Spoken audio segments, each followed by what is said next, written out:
रीवा से अनिल शर्मा। रीवा में पहले जादू देखने उमड़ती थी भीड़, लेकिन लोगों के पास अब समय और महंगे होते टिकट नहीं और घट रहा जादू का क्रेज।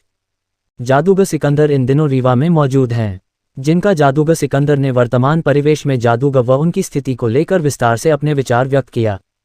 रीवा जादूगर और जादूगरी अब वैसा वर्चस्व नहीं रहा जैसा 1 या 2 दशक पहले हुआ करता था। जादूगर भी स्वयं यह मानते हैं कि सोशल मीडिया के आ जाने से दर्शकों की संख्या में कुछ कमी जरूर आई है।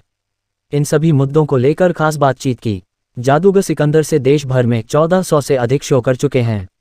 जादूगर सिकंदर इन दिनों रीवा में मौजूद हैं। वर्तमान परिवेश में जादूगर कितने प्रासंगिक हैं। पहले जादू देखने लोगों की भीड़ उमड़ जाया करती थी, अब भी ऐसा है या दर्शकों की संख्या में गिरावट आई है। देखिए, पहले मनोरंजन के नाम पर जादू, सर्कस और सिनेमा यही 3 चीजें हुआ करते थे, लेकिन अब हर हाथ में मोबाइल है। अब जादू देखने सिर्फ वही लोग आते हैं जो जादू को समझते हैं।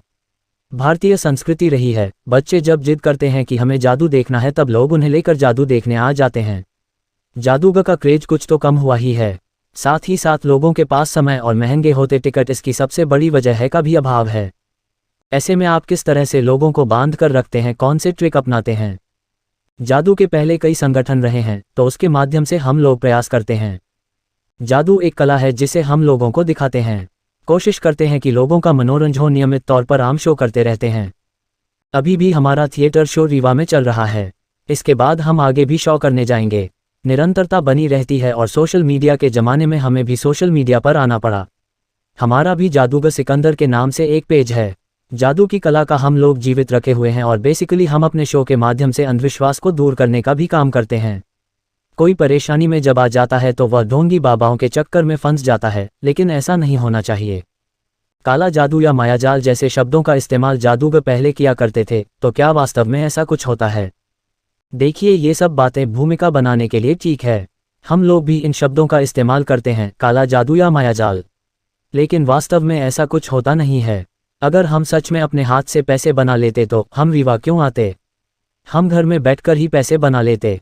किसी का दुख कोई दूर नहीं कर सकता है। आदमी जब परेशान होता है तो इन सब बातों में आ जाता है। आपकी कोई सबसे फेमस ट्रिक जिसमें सबसे ज़्यादा लोगों का प्यार आपको मिला हो? हमारे पास इस तरह की कई ट्रिक है। मिरेकल ऑफ ग्लास है, अनारकली है, जिससे हमें जनता का बहुत प्यार मिलता है। जादू सीधे तौर पर दृष्टिभ्रम पर निर्भर करता है। मैं आपके सामने 2 कार्ड रखूंगा और आपसे जो कार्ड दूर होगी वह आपको छोटी लगेगा, जबकि दोनों का आलार बराबर राहत है। तो ये पूरी तरह से दृष्टिभ्रम पर आधारित एक कला है। आपके पास जो जादू की कला है, क्या अब आप उसको और भी अगले लेवल पर ले जाएंगे? अंतर्राष्ट्रीय जादूगर और भारतीय जादूगरों में क्या अंतर होता है? इंटरनेशनल जादूगर और भारतीय जादूगरों में ज़्यादा अंतर नहीं होता है। सभी मैजिक दिखाते हैं, लेकिन जो मूल अंतर है वह ये है कि वहाँ की सरकारें और सोसाइटी जादूगरों को प्रोत्साहित करती है। उसे आज समझा जाता है। जब आप क्रिकेट देखते हैं और कोई छक्का लगा देता है, तब आप यह नहीं कहते कि ऐसे तो मैं भी मार सकता हूँ। आप उसे एप्रिशिएट करते हैं। लेकिन ठीक इसी तरह जब कोई जादूगर अच्छा जादू दिखाता है तो लोग कहते हैं कि अरे, इसने तो इस तरह से किया होगा, मैं भी ऐसा कर सकता हूँ। फिर चाहे भले ही उसे सच्चाई का ज्ञान ना हो, वह उसे समझ ना पाए, लोग टांग खींचने की कोशिश करते हैं। भारत में लोगों का दिमाग टांग खींचने पर ज़्यादा काम करता है। इसके बजाय कला को प्रोत्साहित किया जाना चाहिए। आपको लगता है कि नए लोगों को आना चाहिए इस क्षेत्र में, उन्हें किस तरह का प्रोत्साहन मिलना चाहिए? बिल्कुल, हम चाहते हैं कि इस कला को प्रोत्साहित किया जाए ताकि नए लोग इस क्षेत्र में आ सकें, और सरकार को भी थोड़ा सा नियमों को शिथिल करना चाहिए। जब हम किसी नई जगह पर जाते हैं, वहां हॉल बुक करते हैं, तो जो प्रशासनिक प्रक्रियाएं हैं थोड़ी सी रियायत मिलनी चाहिए। हमें परेशानी ना हो ताकि हम बढ़िया तरीके से अपना सेटअप लगाकर अपनी कला दिखा सकें।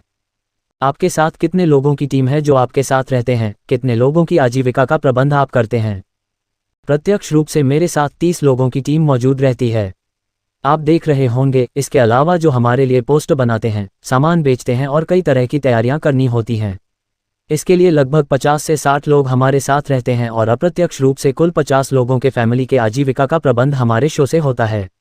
अब आप लोगों को सोचना चाहिए, क्या आप अपना पैसा बर्बाद करना चाहेंगे या फिर ऐसे जादू करो कि जादू में फंसेंगे? फैसला आपका है।